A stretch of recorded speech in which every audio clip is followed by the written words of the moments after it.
The study Holocaust Representations in German Museums and Information Centers, the Perpetrator-Centric Narrative, explores the representation of the Jewish Holocaust in 3 major museums and information centers in Berlin, Germany: the Jewish Museum, the Topography of Terror, and the Information Center under the Memorial to the Murdered Jews of Europe. The authors termed Perpetrator-Centric Narrative the narrative that in these museums emphasizes Germany's role while overshadowing the complex web of collaboration between Nazi Germany and other countries across Europe in the events of the Holocaust. The research is based on in-depth interviews with museum curators and administrators, combined with visual analysis of the exhibits.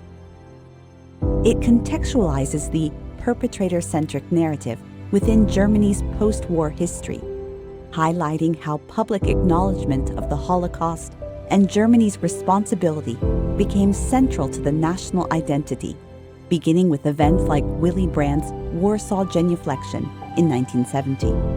The authors suggest that there is a limited engagement with the theme of Nazi collaboration on the part of the museums, noting that while they acknowledge Germany's role as the primary perpetrator, they also often fail to address or fully explore the roles of other nations, individuals, and groups involved in the Holocaust.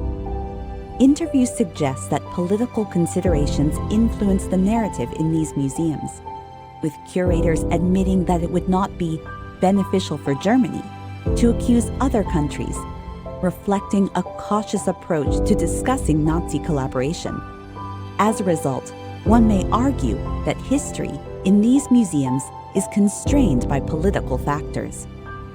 The article suggests that the resulting narrative contributes to an oversimplified public understanding of the Holocaust, failing to foster a comprehensive understanding of non-German actors at play in the Holocaust.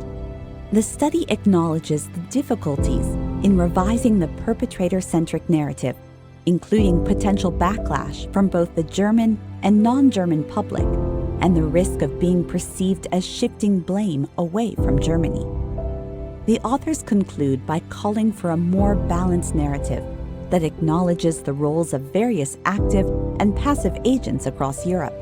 It emphasizes that without this balance, there is a risk of perpetuating a distorted memory of the Holocaust that has a number of potentially negative consequences, among others, hindering reconciliation and understanding among European nations.